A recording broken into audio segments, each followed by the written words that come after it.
hindi ako kasali dyan. Pero congratulations sa inyo, guys.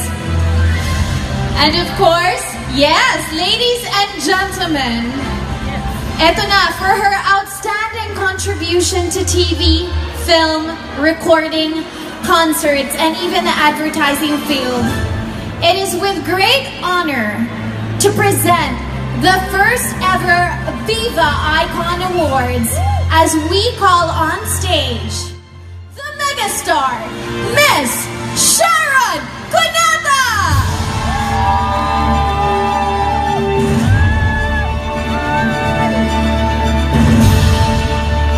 And to grab the award, we have the Grand Patriarch of Viva, Miss Vic Del Rosario!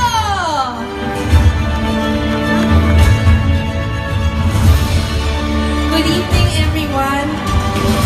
Thank you very much to my Sharonian, especially, first and foremost, because you always go out of your way to see me. I thought I would...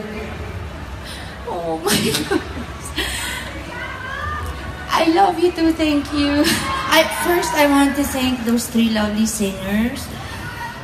Katrina Velarde, thank you. Kim Molina and Janine Tenosa, thank you very much for the beautiful medley. Akala ko po I would come here, receive an award, and just leave. I didn't know they prepared such a beautiful VTR, such a beautiful medley. When I saw the Del Rosarios backstage, I could not help crying kasi dati naglalaro lang sila Veronique, si Vincent, sa Madrinian, sa Scout Madrinian, habang ako nasa kwarto kasama si Mama Mina. At si Valerie at si VR, mula nung nasa tiyan pa sila ni Mama, nandun na ako lagi hanggang umuwi si Boss Vic at maligo at magpajama, tsaka pa lang ako uuwi. In 1981, I did Dear Heart for Sining Silangan. And after that, Sining Silangan was committed to do a movie starring Ate V. So they couldn't do a follow-up to Dear Heart, which we really didn't expect to be so well received. And then, I was already a recording artist for Vicor, which was Boss Vic's already. At 12 years old from Tawag ng Pag-ibig, and many years after. And and then my father picked up the phone kasi nung una hesitant siya. I think more than anything he was afraid that I would be disappointed. So when he saw that people liked me and my partner and the kind of movie that we did at the height of the bold trend, we dared to do a wholesome movie, and it was the kind that had never been done before. It was about, you know, a rich family with a very sheltered golden girl in a golden cage, like Tito Eddie, his character said. And then, so Viva found my dad, sorry, I'm so overwhelmed. So my father picked up the phone and called Boss Vic and said, Vic, produce tayong pelikula. Kasi being good businessmen, they knew, timing was everything. And to not have a follow-up to Dear Heart would have been a very big mistake. So then Viva was established. Viva stands for Vina Vanessa. The 3-year-old daughter of Boss Vic and Mama Mina, who perished very early in the fire at their home. And I don't know if you all knew that. So from the beginning, from the name pala, may meaning na. She passed away in 1980. And Mama was told she would never have children again. And lo and behold, before we knew it, she was pregnant with Valerie. And when Valerie came out, she looked almost exactly like her Ate Vina. And then later on, VR. Vicente Rafael, may inaanak sa binyag and sa kasal. My father picked up the phone to continue and said, Vic, mag-produce tayo the established Viva. And because Dear Heart had set the standards and paved the way, excuse me, they came up with the very lovely P.S. I Love You, which again centered on two, very wealthy families. May I have some tissue, please? Sorry. And that was directed by my father in Dear Heart, director Eddie Garcia. Thank you, Bob. Viva was always my family. Vicor Music Corporation and Viva Films Incorporated. Before Veronique and Vincent and Valerie and VR became bosses, we would get together every Sunday after GMA Super Show. I would go to Scout Madrinian. So I felt very bad when they turned it into American Recording Studios. Because it was my home for so long. My mother used to be so jealous of Mama Mina. I'm very, very emotional now because it was Mama Mina's birthday last July 25.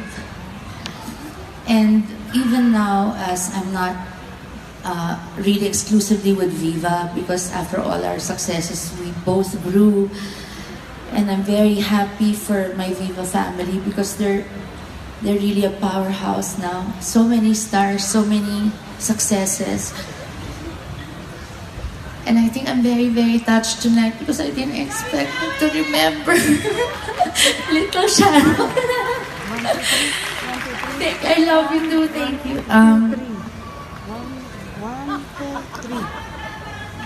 Ay, kaluguran na ka rin, kapalit. I don't know why. We love you, Sharon! I love you too, my Sharonians. First of all, for Viva Records, I want to thank Ate Baby Hill, who's been there not just as a head of publicity, always a friend, always a sister, always like with motherly, nurturing love. I want to thank Tito Eddie Garcia, my first director in Viva, also my first father in a movie. It's really the end of an era. I want to thank Robin Padilla and Direk Eddie Rodriguez. Also Edu Manzano, because Maging Sino Ka Man, as Boss Vic said, is still the biggest earning movie in Philippine movie history. And I have Robin and Direk Eddie to thank for that. Tito Eddie Rodriguez also is in heaven. They're all in heaven. I want to thank Willie Cruz, who's also in heaven, for my beautiful theme songs. Pangarap na Between Walang Ningning, Sana'y Wala na Wakas, Ray Valera for Maging Sino Ka Man, and countless other hits. For giving soul to every hit movie that we made at Viva. I want to thank Papang Leroy Salvador, Tito Maning Borlasa. My God, they're all in heaven. Yes, Eddie Rodriguez, of course. And all my directors and co-stars after those first few movies. Gabby Concepcion, of course. I like to just dedicate this special honor to my father, who really was so brave to bet on his bunso. And so brave to pick up the phone to say, Vic, produce tayo. And later on, just let Boss Vic take over the whole company. And most of all, next to my dad. Excuse me, please, because when I cry, my sipon comes first. So when I'm about to take a dramatic scene, I have to put tissue in my nose. I love you too. Thank you for... I want to thank and dedicate this honor to Mama Mina. It hasn't been the same without you, Mama.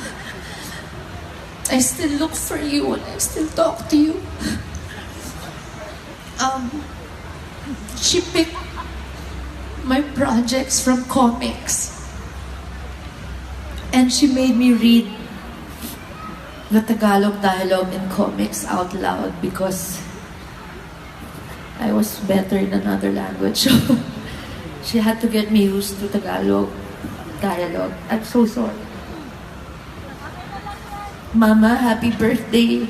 I didn't think I would come this far, but it would have been a million times more special if you were still here. But I know you're with us here. But and we are here. And Veronique and Vincent and the whole Viva family. Mommy de Rosario, you're also in heaven now. But thank you because I used to eat in Madrinan every Sunday. Tita Tess, Cheryl, I miss you, I love you. Thank you also to everyone who gave their time to be in the VTR. My inay, Direct Joel Amangan.